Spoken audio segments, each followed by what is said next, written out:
الحمد لله وحده والصلاة والسلام على من لا نبي بعده. أما بعد فأعوذ بالله من الشيطان الرجيم. بسم الله الرحمن الرحيم. إن الذين يتلون كتاب الله وأقاموا الصلاة وأنفقوا مما رزقناهم سرا وعلانية يرجون تجارة لن تبور. صدق الله العظيم وصدق رسوله النبي الكريم. محترم اساتذہ کرام، علماء کرام، طلباء عظام اور آج کے اس بابرکت تکمیل القرآن کانفرنس میں شرکت کرنے والے میرے غیور مسلمانوں، السلام علیکم ورحمۃ اللہ وبرکاتہ۔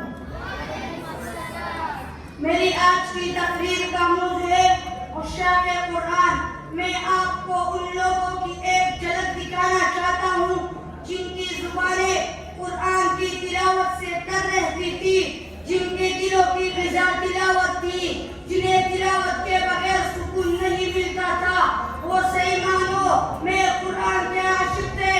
آج کا مسلمان جو طاؤس و رباب کا عالم ہو چکا ہے، جس کے شب و روز رقص و سرور اور ڈھول ڈھمکے میں بسر ہوتے ہیں، اس بگڑے ہوئے مسلمان کو کیسے یقین آئے گا کہ اس کے اسلاف میں ایسے لوگ بھی تھے جن کے شب و روز کا سب سے بڑا مشغلہ ہی قرآن کی تلاوت تھا، اور ان کے حالات کے مطالعے سے یوں معلوم ہوتا ہے کہ وہ تلاوت کے بغیر زندہ نہیں رہ سکتے تھے۔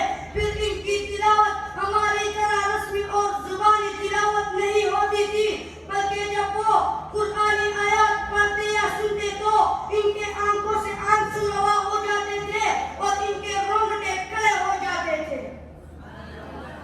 حضرت عمر رضی اللہ تعالی عنہ کے بارے میں حضرت حسن بصری رحمہ اللہ فرماتے ہیں کہ بسا اوقات تلاوت کے دوران روتے روتے وہ زمین پر گر پڑتے اور 2 دن بستر پر پڑے رہتے تھے۔ حضرت عثمان رضی اللہ تعالی عنہ کا بھی یہ حال تھا کہ رات بھر جاگتے اور ایک رکعت میں پورا قرآن کریم ختم کر دیتے تھے۔ آپ فرمایا کرتے تھے مجھے یہ گوارا نہیں کہ میری زندگی میں کوئی ایسا دن گزرے جس میں دیکھ کر قرآن کی تلاوت نہ کروں۔ اللہ تعالیٰ نے ان کے اس سچے جذبے کی اس طرح قدر کی، جب ظالم دشمن نے ان پر وار دیا تو اس وقت بھی قرآن آپ کے سامنے کھلا ہوا تھا اور خون کا پہلا قطرہ کسی آیات پر گرا۔ فَسَيَكْفِيكُمُ اللَّهُ وَهُوَ السَّمِيعُ الْعَلِيمُ۔ وہاں قرآن کے سچے عاشق تیرے عشق اور تیری خوش قسمتی پر قربان جاؤں کہ زندگی بھر تیری آنکھیں قرآن کو دیکھے بغیر سیر نہ ہوتی تھی، تلاوت کے بغیر تیری زبان پیاسی رہتی تھی۔ قرآن والے، اللہ نے شہادت کے وقت بھی تیری پاک تمنا کی لاج رکھ لی۔ تیری آنکھوں نے آخری دیدار کیا تو قرآن کا کیا، اور تیری زبان سے جو آخری الفاظ نکلے وہ تلاوت قرآن کے الفاظ ہیں۔ سامعین محترم، دنیا میں کوئی گالیاں بکتے ہوئے مر جاتا ہے، کوئی گانے گاتا ہوا چل بستا ہے، کوئی شراب یا ہیروئن کے نشے میں مدہوش جان دے دیتا ہے، لیکن جو قرآن کا سچا عاشق ہوتا ہے وہ جب دنیا سے رخصت ہوتا ہے تو اس کی زبان پر قرآنی آیات مچل رہی ہوتی ہے، اور فرشتے اس کے نام اعمال میں جو سب سے آخری عمل لکھتے ہیں وہ تلاوت قرآن کا عمل ہوتا ہے۔ پھر ایسا کیوں نہ ہو، یہ وہ لوگ تھے جب سارے لوگ سو رہے ہوتے تو یہ تلاوت میں مشغول ہوتے تھے، جب لوگ گپ شپ اور فلم ڈرامے سے دل بہلا رہے ہوتے تو یہ قرآن کے نور سے اپنے دلوں کو منور کر رہے ہوتے تھے۔ امام ابو حنیفہ رحمہ اللہ جو عالم اسلام کے بہت بڑی اکثریت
سے دعا کرے کہ اللہ تعالیٰ مجھے اور آپ سب کو زندگی کے آخری سانس تک اپنے مقدس احترام کی کتاب پڑھنے کی توفیق نصیب فرمائے. آمین ثم آمین. وآخر دعوانا الحمد للہ رب العالمین.